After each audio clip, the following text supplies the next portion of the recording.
हमने लिया कि पहले तो मानो कि मेरा शेयर इतना है। मकसद ये है कि जब ऑर्डर्स आएंगे तो इस जहाज़ का 58% हिस्सा मैं तैयार करूँगा, 42 आप तैयार करेंगे और जहाज़ इकट्ठा करके हम बेचेंगे। ये इसकी मार्केटिंग मिलके बेचेंगे। ये आइडिया था। ऑब्वियसली इसकी मार्केटिंग जॉइंट होगी क्योंकि आप भी पार्टनर हैं, आपने काम किया है, हमने भी किया है। तो इस बेस पे जब पहले तो 42-58 तक ले जाने में बड़ा वक्त लगा, हमें बड़ी बातचीत, बड़ी तलखियाँ इस तरह पैदा हुई कि हम लीड पार्टनर हैं, हमें ये मिलना चाहिए। तो बहरहाल हमने जब ले लिया, कॉन्ट्रैक्ट में उसको लिख दिया, फिर ये बात आई कि 58 से तो शुरू करें ना आप, कि 58 चूँकि हमने बनाना है तो इसकी टेक्नोलॉजी तो मुझे दो। हाँ। तो उसके अंदर फिर एयर फ्रेम टेक्नोलॉजी, फिर उसके बाद एवियोनिक्स टेक्नोलॉजी, फिर उसके बाद वेपन्स की सारी बातचीत, इंटीग्रेशन, जो जहाज़ को इकट्ठा करते हैं चीज़ों को, वो बहुत कुछ है, बहुत सारी चीज़ें डिटेल वाली हैं। मगर एक जनरल समझ के लिए ये है कि एवियोनिक्स में तो हम उनको स्ट्रेट अवे 100% तक ले गए कि जो जहाज़ की इलेक्ट्रॉनिक्स हैं, हमारे यहाँ फैक्ट्री जो है वो काफ़ी एडवांस्ड है और हम चाहेंगे कि उसको हम अपग्रेड करें और हम एवियोनिक्स जो है यानी इसका रडार, इसकी बाकी इस तरह की चीज़ें, वो हम 100% बनाने के काबिल होंगे और आप हमें ट्रेन करेंगे ताकि ये काम 100% हम कर सकें। और वो ऐसी चीज़ है जो हम कर सकते हैं। हम उनको लाए, हमने उनको विज़िट करवाई कामरा के अंदर, हमारी जो फैसिलिटी थी वो फैसिलिटी दिखाई, उनको राज़ी किया कि देखो इसके अंदर बहुत पोटेंशियल है। जब हम कर सकते हैं तो फिर दोस्तों के साथ ये भी मदद करो, हमें भी आगे लेकर चलो। तो इस तरह की बातचीत करके हमने उनको राज़ी कर लिया। और फिर असल बात जहाज़ में होती है जिसको आप इंटीग्रेशन कहते हैं, और इसको कहते हैं plug and play. Plug and play का मतलब ये होता है कि दुनिया से हमें जो भी चीज़ जहाँ से मिले मैं उसको इस जहाज़ पे लगा सकूं। कि ये नहीं कि हम अमेरिका के मोहताज हो जाएं या चीन के मोहताज हो जाएं या रूस के मोहताज हो जाएं। और इसके अंदर जो डिफ्रेंशिएशन है वो इस तरह है, मसलन जैसे आपने देखा होगा कि कंप्यूटर्स हैं, वो एक कंप्यूटर की चीज़ उठा के आप दूसरे में तो नहीं लगा लेते। अगर आजकल आप देखें कि मुख्तलिफ टाइप्स के हैं और उसके अंदर वो जो अपनी चीज़ बनाते हैं वो दूसरे कंप्यूटर में इस तरह फिट नहीं होती, तो उसकी सॉफ्टवेयर का फिर मामला आता है कि किस सॉफ्टवेयर के साथ ये मैच करेगा। तो जहाज़ों में भी जो यूनिवर्सल सॉफ्टवेयर चल रही थी वो एक वेपन्स की और एक एवियोनिक्स की, यही चीज़ें इंटीग्रेट करनी है ना, बाकी तो एयर फ्रेम है। तो वो जो यूनिवर्सल सॉफ्टवेयर चल रही थी, चीनियों के यहाँ इस तरह की कैपेबिलिटी नहीं थी, मगर हमने इंसिस्ट किया कि हमें यूनिवर्सल सॉफ्टवेयर चाहिए ताकि यूनिवर्सल सॉफ्टवेयर में मैं मोहताज ना किसी का रहूँ, बाउंड ना हो जाऊँ, मैं बाउंड ना हो जाऊँ। मैं यहाँ पे अगर मुझे रडार चाहिए तो जिस किसी ने भी वो रडार मेरी मर्ज़ी का बनाया हो दुनिया में, उसको इस पे प्लेस कर सकूँ, मैं इसको कहते हैं प्लग एंड प्ले, जो मैंने लफ्ज़ इस्तेमाल किया कि आपने लगाया वो चलना शुरू हो गया। यानी जहाज़ के अंदर अगर फ़र्ज़ करें कि 30 या 40 किस्म के मुख्तलिफ इक्विपमेंट के हिस्से हैं, तो हर इक्विपमेंट अपना काम करती है। थ्रेट वार्निंग सिस्टम अपना काम करेगा, रडार डिस्प्ले अपना काम करेगा, उसके अलावा जो एवियोनिक्स की नेविगेशन के सिस्टम्स हैं वो अपना काम करेंगे। ये सारे अलग-अलग डिस्प्लेज हैं, इनकी इक्विपमेंट अलग है। मगर जब भी मैं उस इक्विपमेंट LRU को कहते हैं लाइन रिप्लेसेबल यूनिट, मैं जब भी वो यूनिट उसके अंदर लगाऊं तो बाकी इक्विपमेंट के साथ वो बातचीत करनी शुरू कर दे। और अगर वो बातचीत ही नहीं करेगा तो सबका रिजल्ट इकट्ठा कहाँ से आएगा, वो कैसे डिस्प्ले होगा? वो सब आपस में बातचीत ही नहीं कर रहे, तो वो तो मेंबर ही बाहर निकल गया। फिर तो जहाज़ की इंटीग्रेशन कहाँ से हुई? तो ये वो चीज़ें हैं जिसके तहत हमने यूनिवर्सल सॉफ्टवेयर, मुझे अभी भी याद है 1553 बस सॉफ्टवेयर उसको हम कहते थे, जो कि एवियोनिक्स की थी और 1760 वेपन्स की थी। तो ये चीज़ें मेरे बैक ऑफ द हैंड पे हैं, मुझे कभी भी नहीं भूल सकती। ये दो चीज़ें यूनिवर्सल थी कि जहाँ कहीं से भी लोग हैं, इन्हीं दो सॉफ्टवेयर के ऊपर लेटेस्ट इक्विपमेंट, अमेरिका हो या कोई छोटा मुल्क हो, वो वेस्ट हो, कोई भी मुल्क हो, इस पे बनाएगा तो उसकी मांग होगी।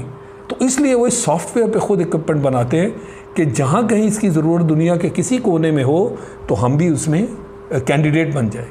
तो वो फिर इसकी एड्स भी इसी तरह देते हैं कि universal software, plug and play, head up display, navigation system, radar system, threat warning system. तो जो ही इसको पढ़ते हैं हम जैसे लोग, हम कहते हैं ये यूनिवर्सल सॉफ्टवेयर पे बनी हुई है, इनको अप्रोच करो।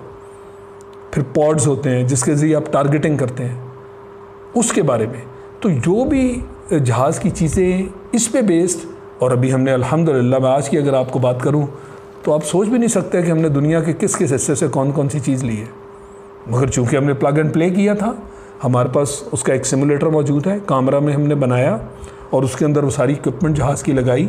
वो ज़मीन पे बना हुआ एक हॉल है जिसके अंदर ये सारी चीज़ें बनी हैं, और दरमियान में इलेक्ट्रिक कनेक्शंस हैं जिसके थ्रू ये सारी चीज़ें आपस में सॉफ्टवेयर्स बात करती हैं और हमें डिस्प्ले उनके मिलते हैं।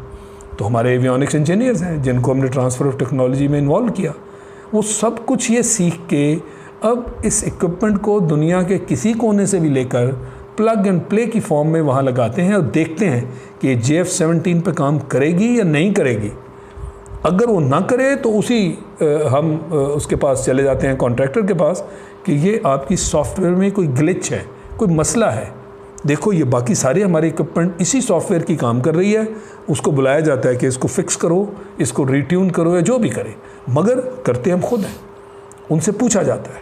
तो ये है आपकी ट्रांसफ़र ऑफ टेक्नोलॉजी जो कि हमने की, और आज अल्हम्दुलिल्लाह आहिस्ता आहिस्ता सीखते चलते चलते वो जो हमारी रिग और सिमुलेटर जो हमने JF-17 का बना रखा है, उसमें ऐसी ऐसी चीज़ें हमने की हैं।